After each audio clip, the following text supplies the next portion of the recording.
गणपती बाप्पा मोरया. तुम्ही म्हणसाल आता काय गणपतीचे दिवस आहेत का? अहो तसं नाही. येणाऱ्या 5 तारखेला आता मंगळवारी अंगारकी चतुर्थी येते ना, तर मग म्हणलं आंब्याचा सीझन आहे तर गणपती बाप्पाला पण आंब्याचा काहीतरी नैवेद्य झाला पाहिजे, म्हणून आपण अंगारकी विशेष गणपती बाप्पाला आंबा मोदक बनवतोय. तुम्ही बघितलेच ना बाप्पाच्या पुढे ठेवलेले मोदक किती छान आणि चवीला तर खूप छान लागतात. एका असं जेव्हा आपण तो मोदक खातो ना तेव्हा एकदम फ्रुटी सारखं फील येतं आपल्याला. तुम्हाला पाहिजे रेसिपी? चला तर मग रेसिपीला सुरुवात करूया. आणि रेसिपी आवडल्यास रेसिपीला एक लाईक करा आणि आणखीन आपल्या चॅनेलला सबस्क्राईब केलं नसेल तर नक्की सबस्क्राईब करा. इथे मी आंबा मोदक बनवण्यासाठी हा बारीक रवा स्वच्छ करून मध्यम आकाराच्या वाटीने 1.5 वाटी रवा घेतलेला आहे. त्याच वाटीने मी 1/4 वाटी साखर घेतलेली आहे. मी हापूस आंब्याचा गर घेतलेला आहे त्यामुळे साखरेचं प्रमाण थोडंसं कमी केलंय. तुमचा आंबा जर कमी गोड असेल तर 1.5 वाटी साखर घ्यायची आहे तुम्ही. इथे मी त्याच वाटीने अर्धी वाटी साजूक तूप घेतलेला आहे आणि त्याच मध्यम आकाराच्या वाटीने 1 वाटी गच्च भरून मी हापूस आंब्याचा असा गर काढून घेतलेला आहे. इथेही मी थोडेसे पिस्त्याचे काप मोदकाला लावण्यासाठी घेतलेत. ही थोडीशी विलायची पूड, हे जायफळची पूड आणि इथे मी पोहे खायचे 5 चमचे दूध पावडर घेतलेली आहे. आता गॅसवरती एक जाड बुडाची कढई ठेवायची. त्याच्यामध्ये हा आपण घेतलेला रवा घालायचा आणि हा रवा तूप टाकून छान असा मंद आचेवर चांगला भाजून घ्यायचा आहे आपण.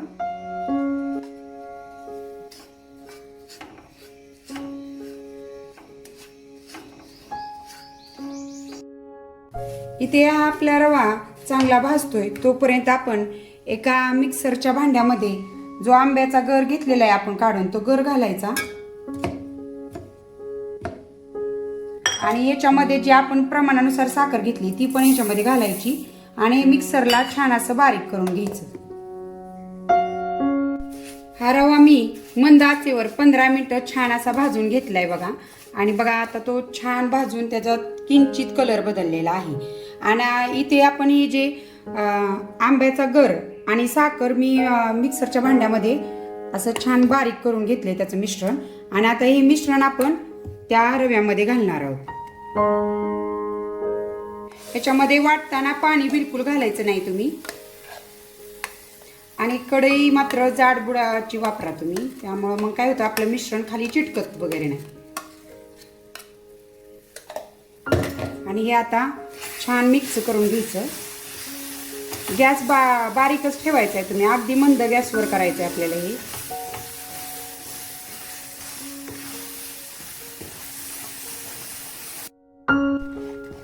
हे आंब्याचं मिश्रण ह्या रव्यामध्ये मी छान असं मिक्स करून घेतलंय आणि ह्याच्यामध्येच ही आपली आपण जी घेतलेली दूध पावडर आहे ती देखील ह्याच्यामध्ये घालून घ्यायची.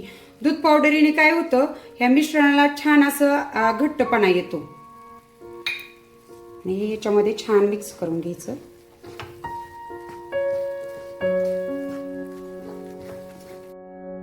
दूध पावडर घातल्यानंतर अगदी पटपट असं छान हलवायचं, नाहीतर काय होतं एखाद्या वेळेस त्या दूध पावडरीच्या गुठळ्या होतात आणि गुठळ्या जरी झाल्या तर काय करायचं असं उलटण्याचा वगैरे दाब देऊन त्या गुठळ्या तुम्ही मोडून घ्यायच्यात. आणि आता आपण हे काय करणार आहोत असंच मंद गॅसवर घट्ट होईपर्यंत आपण ह्याला परतत राहायचंय.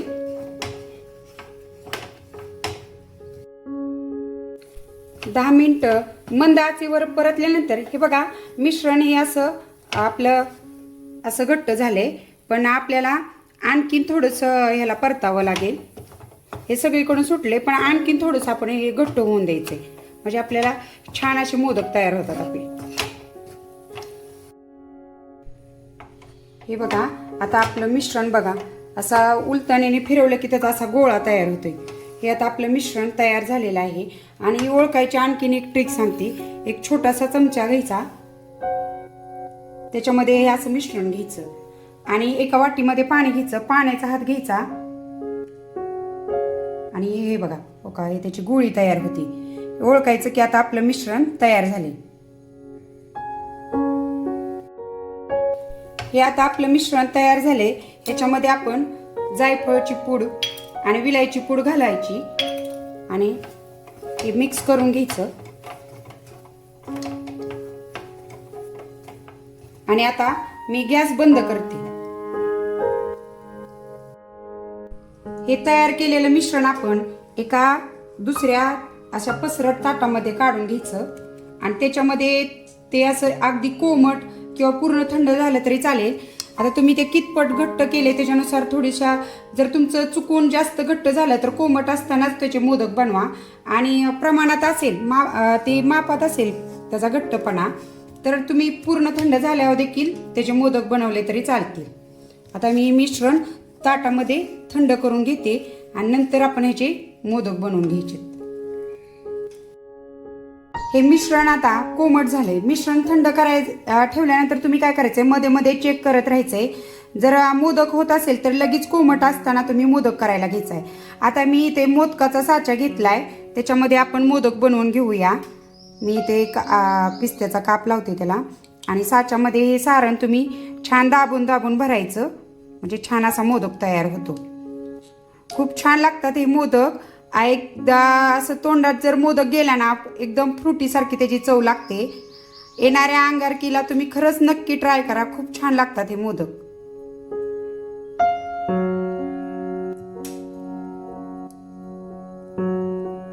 असं छान असं दाबून घ्यायचं.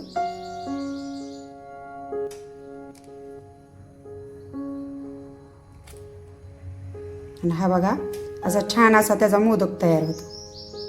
हे बघा किती छान असा हा मोदक तयार झालाय. याच पद्धतीने सगळे आपण मोदक तयार करून घेणार आहोत.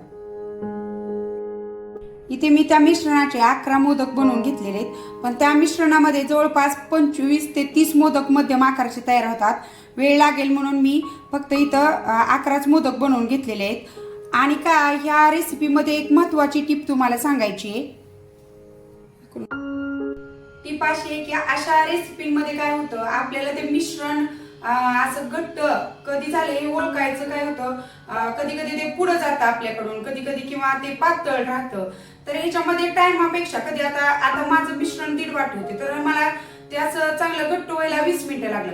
पण जर तुम्ही मिश्रण आता समजा तुम्ही एकाच वाटीचे तुम्हाला मोदक करायचे तर तिथं वेळेपेक्षा सुद्धा तुम्ही जी मी ट्रिक दाखवली की ते मिश्रण असं घट्ट झालं कडेने सुटलं की ते पाण्याचा चमच्यामध्ये थोडंसं मिश्रण घ्यायचं, पाण्याचा हात लावायचा आणि त्याची गोळी होती का बघायची. ही टिप खूप महत्वाची आहे. तुम्ही तसं ते चेक करत राहायचं, नाही तर काय होतं मिश्रण हे आपलं घट्ट होतं आणि मोदक बनवणं जरा चिकरीचं होतं. त्यामुळे तुम्ही ते वेळेपेक्षा सुद्धा ती ट्रिक लक्षात ठेवायची. आपलं मिश्रण सुटलं की ते चेक करत राहायचे, पाण्याचा हात लावून त्याची गोळी तयार झाली की लगेच मिश्रण खाली घ्यायचं, थंड करून घ्यायचं कोमट असं आणि त्याचे मोदक छान असे तयार करून घ्यायचे. हे बघा किती छान मोदक तयार झालेत. नक्की ह्या आंब्याच्या सीझन मध्ये बाप्पाला हे खाऊ घाला आणि मला नक्की कमेंट करून सांगा तुमचे मोदक कसे झाले ते.